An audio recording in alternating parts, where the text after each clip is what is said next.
অগ্নিযোদ্ধাদের একটাই পণ, নিরাপদ রাখব সম্পদ ও জীবন। এই প্রতিপাদ্যকে সামনে রেখে ফরিদপুরের সদরপুর উপজেলায় শুরু হয়েছে ফায়ার সার্ভিস ও সিভিল ডিফেন্স সপ্তাহ ২০২৬। মঙ্গলবার ২০ মে সকালে বর্ণাঢ্য আয়োজনের মধ্য দিয়ে ২ দিনব্যাপী এ কর্মসূচির শুভ উদ্বোধন করা হয়। উদ্বোধনী অনুষ্ঠানে জাতীয় সঙ্গীতের সুরে জাতীয় পতাকা উত্তোলনের মাধ্যমে কর্মসূচির সূচনা হয়। পরে একটি সচেতনতামূলক র্যালি হয়। র্যালি শেষে আলোচনা সভা অনুষ্ঠিত হয়।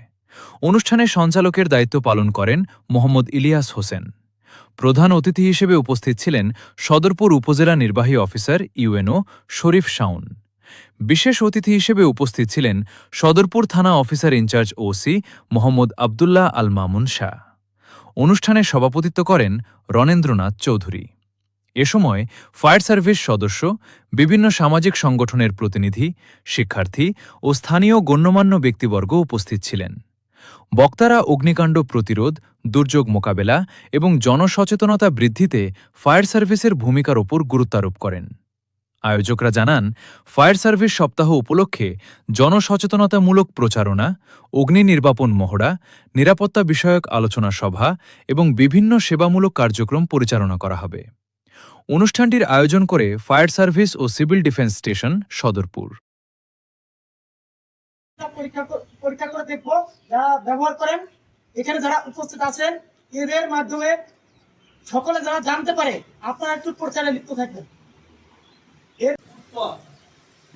এই কারণে এই অনুষ্ঠানের পাশাপাশি বিভিন্ন হাট বাজার, বিপণী কেন্দ্র, বিভিন্ন স্কুল কলেজ, এই দিনব্যাপী তখন আমরা বুঝতে পারছিলাম যে ফায়ার সার্ভিস কি জিনিসটা।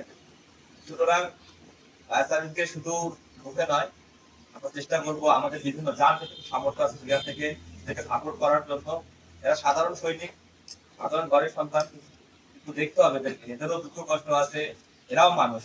কারণ ইউনিফর্মটা উপরে পড়ে আছে ফায়ার সার্ভিস, কিন্তু ভেতরে আপনার মতো সাধারণ একটা মানুষ কিন্তু আছে, এদেরও দুঃখ কষ্ট আছে। তো আমরা চেষ্টা করবো এদেরকে শেয়ার করার জন্য, এদেরকে সাপোর্ট করার জন্য। বিশেষ করে আমাদের সাংবাদিক ভাইয়েরা আছেন, তাদের তো অবশ্যই তাদের লেখনের মাধ্যমে তাদের যে অবদানগুলো আপনারা তুলে তোলেন, আপনাদের কৃতজ্ঞতা প্রকাশ করি। আর বিশেষ করে দেশের এই আপনাদের অবদান অবশ্যই দেশ কিছু করে সাহায্য করবে। ধন্যবাদ সবাইকে। আমরা একটু সচেতন হব যেন আমাদের দুর্যোগ তো আমরা সকলে জানি, একটা মানব সৃষ্ট দুর্যোগ, একটা প্রাকৃতিক দুর্যোগ। প্রাকৃতিক দুর্যোগ তো আমাদের হাতে থাকে না, চলে আসে যেটা সেটা আমাদের হয়তো কখন ঝড় হবে এটা আমরা ঠিক করতে পারি।